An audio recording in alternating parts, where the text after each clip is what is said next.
يخرجهم من النور إلى الظلمات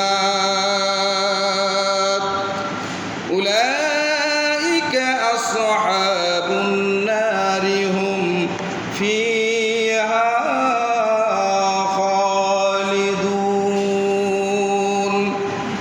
আল্লাহ রাব্বুল আলামিন বলেন, নিশ্চয় যারা ইমানদার, ইমান আনয়ন করেছে, আমার প্রতি বিশ্বাস স্থাপন করেছে, আমি আল্লাহ রাব্বুল আলামিন ওই ইমানদার বান্দাদের অভিভাবক, আমি তাদের অভিভাবক হয়ে যাই, গার্ডিয়ান হয়ে যাই। আর আমি তাদেরকে অন্ধকারাচ্ছন্ন পথ থেকে বের করে আমি আল্লাহ রাব্বুল আলামিন আমার ইমানদার বান্দাদেরকে আলোর দিকে পরিচালিত করি। আর যারা শয়তানের পতঙ্গ অনুসরণ করে, যারা ঈমান আনয়ন করেনি, শয়তান যা বলে নিজের ইচ্ছা মতন চলাফেরা করে, নিজের নফসের খায়েশ অনুযায়ী চলাফেরা করে, আর এরাই হচ্ছে শয়তানের অনুসারী। এদের অভিভাবক হচ্ছে শয়তান, এদের গার্ডিয়ান হচ্ছে শয়তান। আর শয়তান কি করে শোনো, এই শয়তান এই লোকগুলিকে আলোর পথ থেকে বের করে অন্ধকারের দিকে ধাবিত করে। অবশেষে এই লোকগুলি জাহান্নামে চলে যাবে, আর এই লোকগুলি জাহান্নামের মধ্যে অনন্তকাল ব্যাপী সেখানে বসবাস করবে। আল্লাহ পাক ইমানদারদেরকে অন্ধকার থেকে, পাপের পথ থেকে বের করে আলোর পথে নিয়ে যায়। সেই আলোর পথটা কোন পথ ভাই? কোন পথ বলেন? জান্নাতের পথ। আমার ভাষা বুঝি আপনারা বোঝেন না? আমার কথা কি বুঝতে আপনাদের কষ্ট হয় নাকি? কষ্ট হয় না তো? আমার ভাষা বোঝা যায়। আলোর পথ এটা হচ্ছে জান্নাতের পথ। আর শয়তান আলোর পথ থেকে বের করে অন্ধকারের দিকে ধাবিত করে। আর এই অন্ধকার হচ্ছে কোথাকার পথ? জাহান্নামের পথ। জোরে বলেন, অন্ধকার কিসের পথ? জাহান্নামের পথ। আর এই জাহান্নামে এই লোকগুলি চিরকাল থাকবে, কখনোই জাহান্নাম থেকে তাদেরকে বের করা হবে না। কথা বুঝতে পেরেছেন? শয়তান আমাদের প্রকাশ্য শত্রু, এ কথাটি আমাদের মনে রাখতে হবে। যারা মুমিন তাদের গুণাবলী কি রকম হবে? আল্লাহ রাব্বুল আলামিন তার রাসূল বলেছেন, মুসলিম শরীফের বর্ণনা, হযরত আবু হুরায়রা রাদিয়াল্লাহু তাআলা আনহু قال رسول الله صلى الله عليه وسلم الدنيا سجن المؤمنين والجنة للكافرين।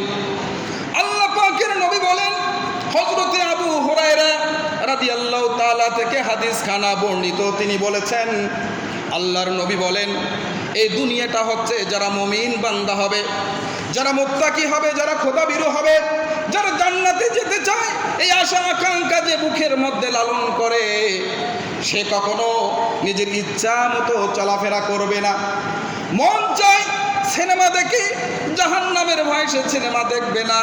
মন চায় হাসি ঠাট্টা বিদ্রুপ করি, জেনা করি, ব্যভিচার করি, তাস খেলি, জুয়া খেলি, ইত্যাদি ইত্যাদি, সুদের ব্যবসা করি, ঘুষ গ্রহণ করি, মারামারি করি, মানুষের সম্পদ আত্মসাৎ করি, মন চায়। কিন্তু তখনই সে মনে করে এর হিসাব আল্লাহ পাক রব্বুল আলামিনের দরবারে আমাকে দিতে হবে। সঙ্গে সঙ্গে সে কাজ থেকে ফিরে আসে। সে কখনো অন্যায় করতে পারে না। বলা হয়েছে দুনিয়া সিজনুল মুমিনিন ওয়াল জান্নাতুল লিল কাফিরিন, অর্থাৎ দুনিয়াটা মুমিনদের জন্য জেলখানা। আপনারা কেউ কখনো জেলখানায় গিয়েছিলেন? না, কেউ যান নাই। আর জেলখানায় না গেলে বুঝবেন কি? জেলখানায় মাঝে মাঝে যেতে হয়। আর একটু ঘুরে আসেন, কমপক্ষে তদবির করে ঘুরে আসেন।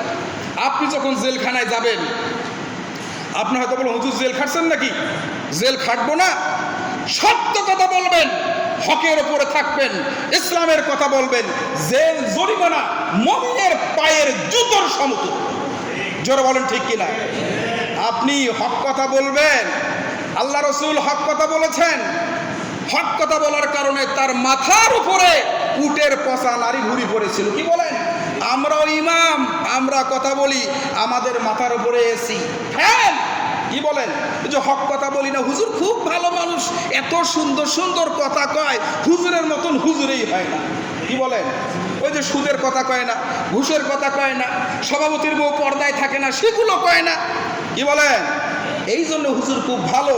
আর হুজুরই যখন আসল কথা বলবে, হক কথা বলবে, আল হাক্কু মুররুন ওয়ালাউ কানা দুররুন, সত্য কথা যতই মধু মিশ্রিত হোক, মধুর মতো হোক, এক শ্রেণীর কাছে সেটা তিক্ততায় ভরা, খারাপ লাগবেই। কথাকার আল্লাহ রাসূল বলেছে। এজন্য জেলখানায় যখন কোনো কয়েদি যায়, কোনো হাজতি যায়, ইচ্ছা মতন চলাফেরা করতে পারে না, ইচ্ছা করলেই সে বের হতে পারবে না, ইচ্ছা করলেই ঘুরতে পারবে না, ইচ্ছা করলেই গরমে একদম মরে যাচ্ছে গোসল দিতে পারবে না, ইচ্ছা হলেই ক্যান্টিনে গিয়ে 2টা রুটি খেতে পারবে না। ওখানকার জেলার বা জেল কোড বিধান অনুযায়ী যেভাবে চলা, আপনাকে সেভাবেই চলতে হবে। যদি একটু কম বেশি করেন, জেলের মধ্যে আর একটা জেল আছে, ওইটার নাম কি? সেল। ওখানে আপনাকে থাকতে হবে। ওখানে বিচার বৈঠকের ব্যবস্থা আছে। পরদিন সকালবেলা সাক্ষী প্রমাণে প্রমাণিত হলে পিঠের চামড়া তুলে ফেলবে। ভয়ে কেউ আজে বাজে কাজ করে না, যেভাবে চলার সেভাবেই চলে। ঠিক মুমিনের যদি আল্লাহর ভয় অন্তঃকরণে থাকে, জাহান্নামের ভয় যদি তার থাকে, দুনিয়াতে অনেক মজার মজার জিনিস আছে, আনন্দ করার, বিনোদন করার অনেক জিনিস আছে, মুমিন কখনোই সেগুলো করবে না। কেন করবে না? যে দুনিয়া এটা করে আমি কি জাহান্নামে যাব নাকি? কি বলে? আর যারা ভয় পাবে না, তারা কি বলে? ডু ফুর্তি নো চিন্তা, দুনিয়াটা মস্ত বড়, খাও দাও ফুর্তি করো, এরকম কথা কিনা? এটা হচ্ছে যারা আল্লাহকে ভয় পায় না, জাহান্নামের চিন্তা করে না, তাদের এগুলো কথা। এগুলো যা খুশি তাই করে। আল্লাহ পাক বলছেন এদের হিসাব আমি করব করায় গন্ডায়, 1 চুল পরিমাণ আমি তাদেরকে ছাড় দেব না। একটা হাদিস শুনুন, হযরত আনাস ইবনে মালিক রাদিয়াল্লাহু তাআলা আনহু থেকে বর্ণিত, তিনি বলেছেন আল্লাহ রাসূল বলেন, কিয়ামতের দিন পৃথিবীর সব থেকে সুখী মানুষকে, পৃথিবীর সব থেকে সুখী মানুষকে ওই দিন উত্তোলন করা হবে। লোকটা ছিল কাফের, বেঈমান, আল্লাহ পাকের হুকুম তামিল করে নাই, নামাজ রোজা হজ যাকাতের ধার ধারে নাই, শুধু দুনিয়াতে সুখী ছিল, খুব সুখী ছিল, রাজকীয় জীবন যাপন করেছে, কোনো অশান্তির ছোঁয়া তাকে লাগেনি। এমন একটি সুখী লোককে আল্লাহ পাক বলেন, ওই লোকটাকে ধরে একটু জাহান্নামে চুবাই নিয়ে আসো, একটু জাহান্নামে ডুবাই নিয়ে আসো। লোকটাকে জাহান্নামের মধ্যে ডুবানোর পর তাকে জিজ্ঞাসা করা হবে, এবার বলো তো দুনিয়াতে তুমি কত সুখে ছিলে? লোকটি বলবে, ভাই ফেরেশতা, দুনিয়াতে কখনো আমি সুখের দেখাও পাই নাই, সুখের ছোঁয়াও আমার লাগেনি, অথচ পৃথিবীর মধ্যে সে সব থেকে সুখী মানুষ ছিল। দুনিয়ার মধ্যে যে লোকটি মুমিন, আল্লাহ ভীরু, আল্লাহওয়ালা, কোনো বাজে কাজ করে নাই, আল্লাহ পাকের দেখানো পথ ছাড়া কোনো পথ সে চেনে না, দুনিয়ার মধ্যে খুব দুঃখী ছিল, 2 বেলা ঠিক মতো খেতে পারে নাই, ভালো ভালো জামা কাপড় পরতে পারে নাই, সমাজ তাকে প্রাধান্য দেয় নাই, শ্রদ্ধা করে নাই, মানুষ তাকে সমাদর করে নাই, ঘরের মধ্যে বৃষ্টি হলে পরে ঘুমাতে পারে নাই, বসে কাতকাত হয়ে রাত্রি যাপন করেছে, দিনের বেলা প্রচণ্ড রোদ এলে এসে ঘরের মধ্যেও থাকতে পারে নাই। এরকম গরিব মানুষ আছে কি নাই? এইরকম একটি গরিব মানুষকে, অথচ লোকটি ছিল পুণ্যবান, আল্লাহ ভীরু, খোদা ভীরু, এমন একটি গরিব মানুষকে, অসুখী মানুষকে, দুঃখী মানুষকে আল্লাহ রব্বুল আলামিন ফেরেশতাদেরকে বলবেন, ও আমার ফেরেশতা, আমার এই পুণ্যবান দুঃখী গরিব মানুষটাকে জান্নাত একটু দর্শন করে নিয়ে আসো। লোকটাকে যখন জান্নাত দর্শন করা হবে, উকি মেরে একটু তাকাবে, এরপরে তাকে জিজ্ঞাসা করা হবে যে, ভাই আল্লাহর বান্দা, বলো দুনিয়ার মধ্যে কত দুঃখে, কত দারিদ্রে, কত কষ্টে তুমি ছিলে? লোকটি বলবে যে, ভাই ফেরেশতা, দুনিয়ার মধ্যে কখনো দুঃখের ছোঁয়া আমাকে স্পর্শ করতে পারে না। সুবহানাল্লাহ বলে। জান্নাতের একটি উকি মেরে তাকাতেই, একটু দর্শনেই পৃথিবীর সমস্ত দুঃখগুলি ভুলে যাবে। আর জাহান্নামের এক সুবানিতেই দুনিয়ার সমস্ত টাটকা সুখগুলি, শান্তিগুলি নিমিষেই ভুলে যাবে। তাহলে এই কালের প্রাধান্যর দরকার আছে নাকি? এই কালের সুখের দরকার আছে? ভাই কথা বলেন।